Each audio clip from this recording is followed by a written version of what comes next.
Yeah, Yeah, totally. I think certainly Rand's comments are well taken, and I appreciate the fact that staff has looked at some of the comments they've received and looked at a different approach.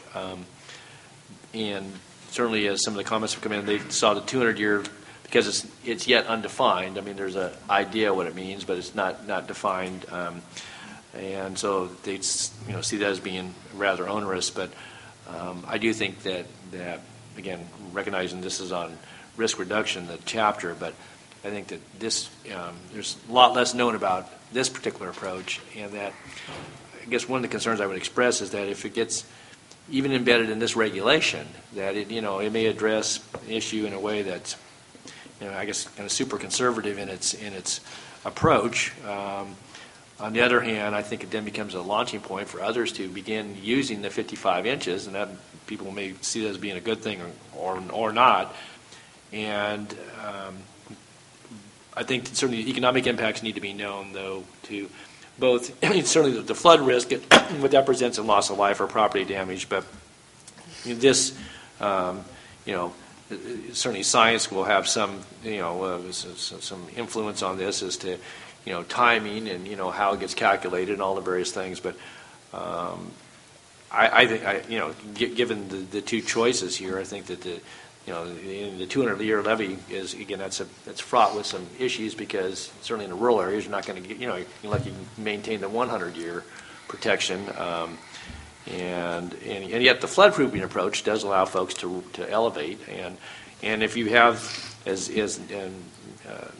Bagwell just said, if you've got FEMA plus 12 plus 3 or 4 inches, you may get you into the range of having, the protection, again, using the nomenclature of events and their frequency, but nonetheless, if it's 500 or 1,000 year or 2,000 year protection, again, it still doesn't say there's not. People should not take that it eliminates risk, because it doesn't.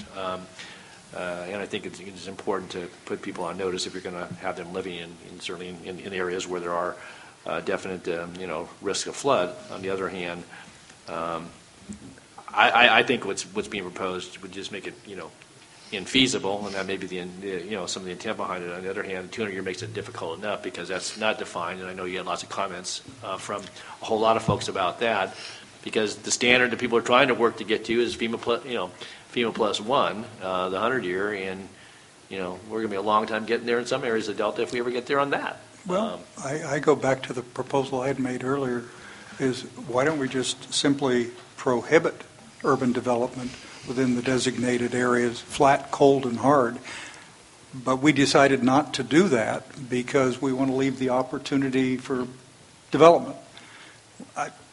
And so I'm reluctantly driven to this, the staff's suggestion, but absolute clarity comes from facing up to the real problem that this is largely an area where more people should not be placed at jeopardy. That's what it comes down to. But we find here, and government generally finds it very difficult to say that.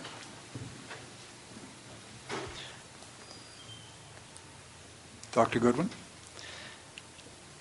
I'd just like to go back to the question about modeling for a moment, and I think one of the things that DWR is doing in a very visionary manner is to actually update the flood maps with new technologies, new models. Once the model's done by the state, then any project proponent can come in and access those data, those profiles, look at alternatives. So the cost goes down quite dramatically. So whether that's going to be filed with FEMA. But the beauty is the state's getting out ahead of the curve. They're thinking about the technologies, and it's going to be there to help answer some of these questions. I think with the 55 inches, the fact is if you're looking at this affects new development. And it's really a decision for you to make. Do you want to be allowing development in a way that will have much less than 100-year flood protection because of sea level rise? And we know it's coming. There's certainly some uncertainty about that, but the evidence is just becoming stronger all the time. So if you don't, the 200-year flood of today, climate change is also telling us that we develop those numbers based on the past, the history, and it's a statistical representation. under climate change, you've heard about the atmospheric rivers, there's much, much greater uncertainty about what the 100-year flood is likely to be in the future. So what this recommendation is really doing is helping to compensate for that uncertainty in the flows. And it's not a matter of will we see 55 inches. The only question is when. The projection is 100 years in the future. It could be 75. If you look in the projection, it may be 200 years, but we know it's coming. And once you put infrastructure there in place, it's highly unlikely that it will be taken out. So future generations are going to have to deal with that infrastructure that you're putting in place. Mr. Chair, Mr. Natoli. and just in listening to Peter's explanation, it kind of triggered a thought to me, because I think this still, from another perspective, maybe begs the question a bit too, because it presumes potentially that if this is such a daunting problem, that if somehow people aren't living there, that or new people aren't allowed to live there, that that solves a problem. You don't put more people at risk, numerically speaking, but you still have everything that's there today that's worth saving and protecting. And so, if in fact you're going to have this, the implications of sea level rise over whatever period of time, that folks are going to work just as they have for the last 150 years to, or 100 years plus, to, protect those things that are of value to them, and whether it's the water supply for, millions of Californians, or it's the environmental aspects, or the way of life in the Delta, and agriculture and recreation. And I think, as Ms. Begman just said a moment ago, this is going to be done incrementally over time. And that, we've heard that from experts on levees and others who've spoken before us, that, the realities of doing that. And it goes back to what the chair said earlier, it's this balance. And that may be in the eyes of the beholder. But I guess it begs the question, so if this is so daunting and you've frozen what's there in time, so to speak, that somehow either it's not going to get better, or you're going to forego making the improvements to deal with this issue and or flood protection. And I guess in my view, maybe a little more pragmatic, but that I do believe that certainly that we need to address issues of risk, and and we have a public responsibility, certainly as a state, but as local entities and others, everybody's involved in public policy and making those decisions. But that we're not going to abandon what's there. I mean, that's my view. Now, there may be those that would argue that it's not worth saving from an economic standpoint, or that there's only too few people, or the infrastructure is replaceable, or it may evolve into something else. But I think this is a worthy discussion, and I think one we can spend a lot of time on. But I think the impact should be better known, rather than just what I might assume or presume, or certainly I think some science is being developed around it. There's folks that are far more expert than I am, but and that's why I said I think it begs the question, because I think and maybe this is part to maybe Randy's point earlier, that relative to global climate change and sea level rise and so forth, that from the standpoint of this council and this work with all the various parties, I think it needs to have the focus. I mean, it's certainly called out for in the legislation. I guess I'm just not persuaded that in the context of a regulation right out of the chute here that that needs to be incorporated into that, recognizing that it certainly would provide one approach that if people wanted to proceed and could proceed, they'd have to implement if this is a regulation. So,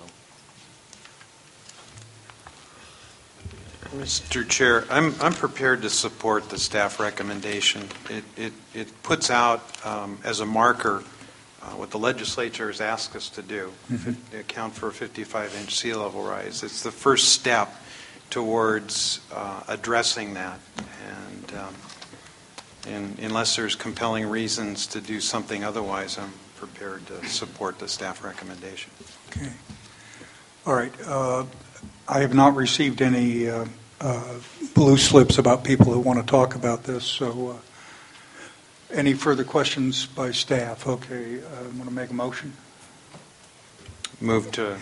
Okay, I will second that motion. Mr. Johnston, somewhere out in the in the audience. Matter of fact, he had an interview that's right outside somewhere. We'll get him back in, and we can pass over that issue.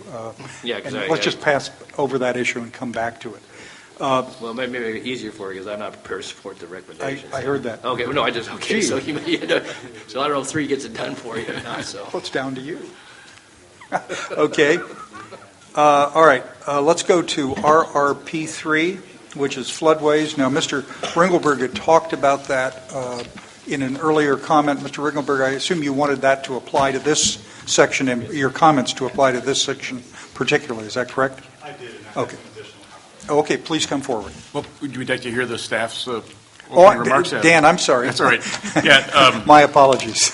Again, these responses are primarily to provide some clarity about the regulations. We've tried to work with the Central Valley Flood Board to make certain that we're not duplicating their jurisdiction.